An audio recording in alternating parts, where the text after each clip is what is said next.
Este trabalho está inserido na Unidade Curricular de Intervenção Pedagógica 2 do Mestrado em Desporto com especialização em Educação Física Escolar. Foi elaborado por Sheila Aniceto e Silvia Pereira. Tem como tema a análise da percentagem de informação retida pelos alunos em aulas de Educação Física, uma proposta de estudo. Vamos agora abordar o que é o feedback. Para Pierron, o feedback é a informação proporcionada ao aluno para ajudá-lo a repetir comportamentos motores adequados, eliminar comportamentos incorretos e conseguir os resultados previstos. Pode também ser definido como um comportamento de ensino que depende de uma resposta motora e que tem como objetivo fornecer informação relativamente à aquisição ou realização de uma habilidade motora. O feedback pedagógico normalmente é dado a seguir ao feedback recebido pelo aluno, através da execução realizada, e geralmente antecede uma nova execução.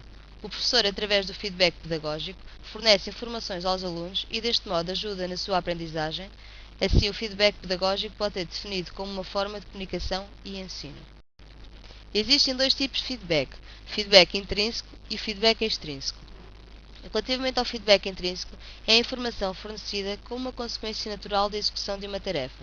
No entanto, o feedback intrínseco não proporciona a motivação necessária para conseguir o esforço indispensável em todo o processo de aprendizagem. Relativamente ao feedback extrínseco, de acordo com Schmidt, este tipo de feedback consiste na informação do resultado, ou seja, a resposta informada por meio verbal, visual ou sonoro. O feedback extrínseco é fornecido após o feedback intrínseco. Assim, o feedback extrínseco é a informação que o aluno recebe de forma externa relativamente a aspectos relevantes da sua execução e aos resultados da tarefa.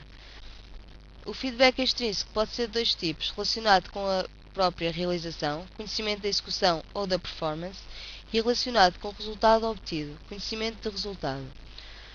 O conhecimento do resultado é a forma de feedback que fornece informação acerca do resultado do movimento relativamente ao seu objetivo e possui funções importantes na aprendizagem de habilidades motoras, como a motivacional, a de orientar o aluno na direção da resposta adequada, bem como a relacional, que permite estabelecer relações entre os comandos motores e a resposta que levam ao fortalecimento para a produção de novos movimentos. A frequência deste tipo de feedback pode ser absoluta ou relativa. A frequência absoluta é o total de vezes que o feedback é fornecido em números de tentativas. E a frequência relativa é a percentagem de vezes que o feedback é fornecido no mesmo número de tentativas. O conhecimento da performance, de acordo com Schmidt, é a informação externa sobre o padrão de execução da tarefa por parte do aluno. O que o diferencia do conhecimento do resultado é que se refere à natureza de padrão do movimento e por isso é frequentemente utilizado pelos professores e técnicos. O feedback apresenta três funções fundamentais. Motivação: produz motivação ou leva o aluno a aumentar o seu esforço ou participação. Alguns estudos revelaram que o feedback que motivava o aluno é fundamental na sua performance, pois levou a que este a melhorasse em situações de desgaste, enfadonhas e até desmotivantes. A informação dá informação sobre os erros como base para a correção. A informação deve ser aplicada acerca da resposta cognitiva ou motora do aluno. No que diz respeito a habilidades motoras, a informação deverá ajudar o aluno a realizar determinados ajustes antes de voltar a realizar a habilidade. O reforço pode ser positivo ou negativo. No estádio inicial da aprendizagem, o reforço positivo é muito importante como forma de motivação do aluno, devendo ser emitido, mesmo que a execução ainda não esteja perfeita, desde que tenha existido melhoria. Como o feedback pode ser utilizado na aprendizagem? Estruturação da informação. Para a informação contida no feedback ser estruturada, deve-se ter em consideração alguns princípios, como o conteúdo e a manifestação. Os princípios devem ser resumidos da seguinte forma: relativamente ao conteúdo do feedback, este deve ser fácil de controlar por parte do aluno, pois a informação pode causar alterações na execução do movimento. O feedback acerca das variáveis e sequências da tarefa e a organização temporal provoca modificações na estrutura fundamental. Devem-se distinguir os parâmetros como a velocidade, distância ou força de um determinado padrão de movimento, como contribuição para a aprendizagem. Quantidade de informação. A quantidade de informação apresentada ao aluno é um fator de grande importância na estruturação do feedback. Um aluno só consegue prestar atenção a uma quantidade limitada de informação num determinado momento. A quantidade e o tipo de informação deverão considerar a fase de aprendizagem em que o aluno se encontra. Fase cognitiva da aprendizagem. Sugere uma focalização inicial nas deficiências do aluno no padrão fundamental do movimento, concentrando-se no máximo em uma ou duas fontes de feedback de cada vez. Os primeiros feedbacks deverão estar relacionados com os aspectos mais importantes para o sucesso na execução do movimento. Fase associativa da aprendizagem.